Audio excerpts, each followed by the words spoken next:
11월 27일 목요일 아침 우리가 함께 나눌 말씀은 느헤미야 7장 5절에서 73절까지의 말씀입니다.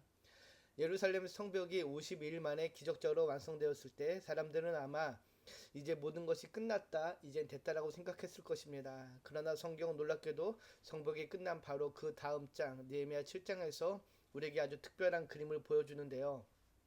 바로 계보, 족보에 대한 설명이 이어집니다.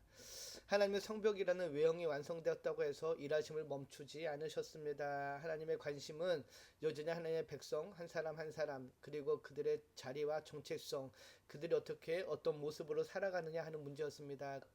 그래서 오늘 본문에서 하나님은 느헤미야의 마음에 감동을 주셔서 오래된 귀한 자의 명단을 확인하게 하십니다. 오늘 본문의 계보를 통해 하나님이 우리를 어떻게 기억하시고 어떻게 세우시며 어떻게 우리의 삶을 다시 일으키시는지를 한번 생각해 보도록 하겠습니다.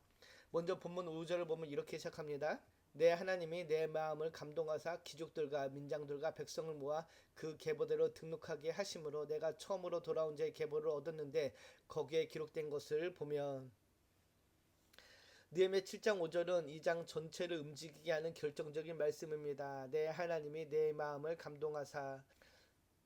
성벽은 이미 완성되었지만 하나님은 느헤미야에게 또 다른 일을 맡기십니다. 그것은 계보를 찾아 백성의 정체성을 회복하는 일이었습니다. 외적인 성벽만 세워진다고 해서 공동체가 바로 서는 것이 아닙니다. 하나님은 백성 한 사람 한 사람의 정체성과 신앙의 자리를 바로잡는 데 더 큰 관심을 두셨습니다. 그래서 느헤미야는 하나님의 감동에 즉시 순종하여 잃어버릴 뻔한 백성의 정체성을 다시 세우는 사명을 감당케 됩니다. 결국 진정을 회복하는 환경의 변화가 아니라 사람의 회복, 마음의 회복에서 시작됨을 우리에게 알려줍니다. 하나님의 일은 언제나 하나님께서 사람의 마음을 움직임으로 시작됩니다. 오늘 아침 이 시간 우리도 우리에게 물어봐야 합니다. 오늘 하나님이 내 마음에 감동 주시는 일이 무엇인가? 내가 해야 해서가 아니라 하나님의 마음에 두신 일은 무엇인지 생각해보는 아침 되기를 소망합니다. 그리고 이어지는 6절에서 7절을 보면은 포로 귀환자 명단을 소개하는 서문입니다. 포로에서 돌아왔다는 것은 단지 고향으로 돌아온 것이 아니라 언약 백성으로 다시 부르심을 받은 것을 의미합니다. 계보에 기록된 지도자들은 12명입니다. 이 10이라는 숫자는 12지파를 떠올리게 하며 본문에서도 분명 유다 백성의 명수가 아니라 이스라엘 백성의 명수라고 기록하며 하나님께서 이스라엘 백성을 회복시키실 것을 보여주십니다. 그리고 이어지는 8절에서 38절까지는 각 가문의 이름별로 나열됩니다. 이 명단은 숫자보다 정체성의 핵심입니다. 하나님의 백성의 이름을 기억하시는 분이시고 백성은 각자의 뿌리를 잊지 말아야 할 것입니다. 이스라엘은 포로 생활 동안 자신의 정체성이 흔들렸기 때문에 하나님은 이 명단을 통해 백성들에게 너희는 내가 택한 백성이다라고 다시 한번 확인시켜 주고 계신 것입니다. 그리고 이어지는 39절에서 60절까지는 제사장과 레위인, 노래하는 자들, 문지기들의 이름이 기록됩니다. 39절에서 42절까지는 제사장의 이름이 기록됩니다. 성벽보다 정치보다 행정보다 먼저 세워야 할 것은 하나님 앞에 서는 사람, 즉 백성과 하나님 사이의 중보의 역할을 하는 사람들이었습니다. 왜 그럴까요? 백성이 돌아왔어도 하나님과의 관계가 바로 서지 않으면 공동체가 다시 무너질 수밖에 없기 때문입니다. 그래서 하나님은 가장 먼저 제사장을 부르시고 회복시키십니다. 그리고 이어지는 43절에서 56절까지는 레위인과 성전 봉사자들의 이름이 나열됩니다. 레위인의 역할은 단순히 성전에서 일하는 사람이 아니라 예배 질서를 세우는 사람입니다. 하나님의 집에서 드려지는 모든 봉사 외식을 관리하는 사람들이 레위인이었는데요. 여기서 우리는 중요한 진리를 하나 발견하게 됩니다. 예배는 열정만으로 세워지는 것이 아니라 질서와 거룩함 위에 세워져야 한다는 것입니다. 하나님은 예루살렘이 다시 세워지기를 원하셨지만 그 재건의 중심엔 언제나 예배의 질서가 있어야 했습니다. 또 그래서 이 44절을 보면 성전에서 노래하는 자들의 이름이 나옵니다. 프로기의 가장 큰 산실 중 하나는 예배의 기쁨, 찬양의 소리였습니다. 그런데 하나님은 느헤미야를 통해 찬양하는 자리를 다시 세우십니다. 이스라엘에게 찬양은 단순한 음악이 아니라 하나님의 은혜를 기억하고 하나님의 임재를 선포하는 신앙의 언어였습니다. 예배가 다시 살아나기 위해서는 찬양이 회복되어져야 했습니다.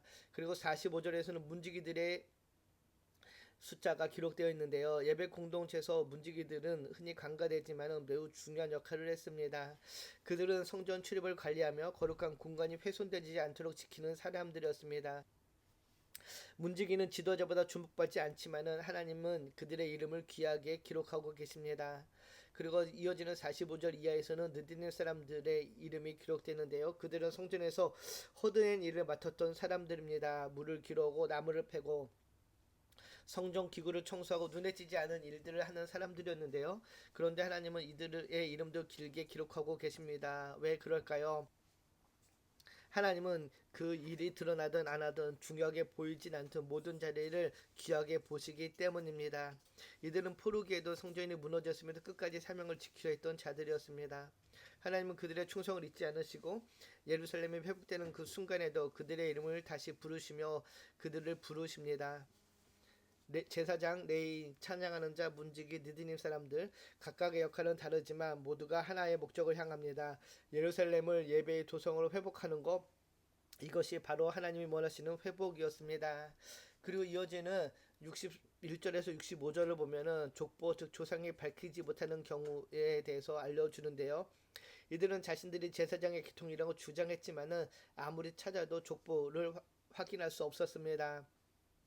이스라엘 공동체는 혈통주의를 강조하기에 이런 기록을 남긴 것이 아니라 오히려 하나님이 우리에게 보여주신 중심 메시지는 하나님을 섬기는 일은 인간의 주장이나 감정이 아니라 하나님이 세우신 기준과 질서 위에 서 있어야 한다는 것입니다. 그래서 64절에서 65절을 보면은 제사장은 아무나 할 수 있는 자리가 아니었기 때문에 그들을 직무에서 배제합니다.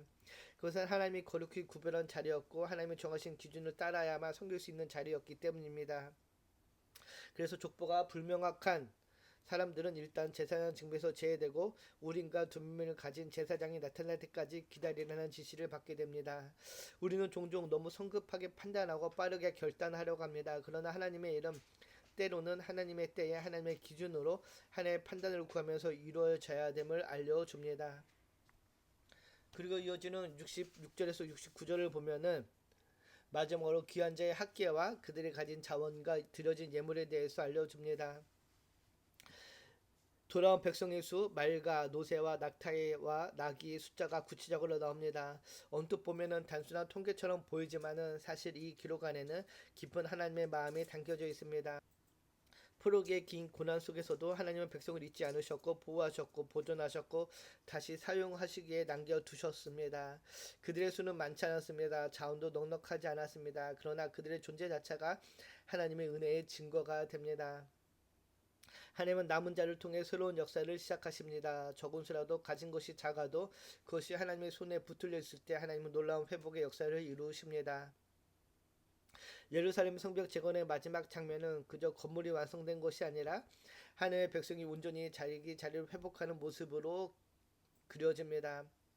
오늘 하나님은 우리에게 동일한 말씀을 하십니다. 우리의 정체성을 바로 세우시고 예배의 자리로 부르시며 헌신을 통해 공동체를 세워나갈 것을 말씀하십니다. 이것이 오늘 본문 느헤미야 7장이 우리에게 주는 참된 회복의 메시지입니다. 바라기는 오늘 하루 우리에게 주어진 삶의 자리에서 하나님의 말씀에 순종하여 나와 공동체를 세우는 은혜의 삶을 살아내는 모두가 되기를 축복합니다. 오늘 말씀을 묵상하며 하나님이 오늘 내 마음에 감동을 주시는 일은 무엇이며 나는 그것에 얼마나 순종하고 있는지 생각해 봅시다. 또 나는 내 자리와 역할 속에서 하나님의 부르신 정체성을 회복하며 살아가고 있는지 아니면 세상의 기준에 따라 살아가고 있는지 돌아보는 이 아침 되기를 소망합니다. 기도합니다. 사랑과 은혜 하나님 감사합니다. 오늘 느헤미야의 말씀을 통해 우리의 정체성과 사명을 다시 깨닫게 하심에 감사드립니다.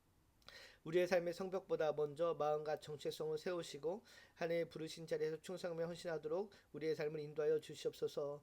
특히 하나님이 우리에게 주시는 그 감동에 따라 오늘도 순종하며 살아가는 복된 하루 되기를 소망하며 우리를 원하신 예수님의 이름으로 감사하며 기도드립니다. 아멘.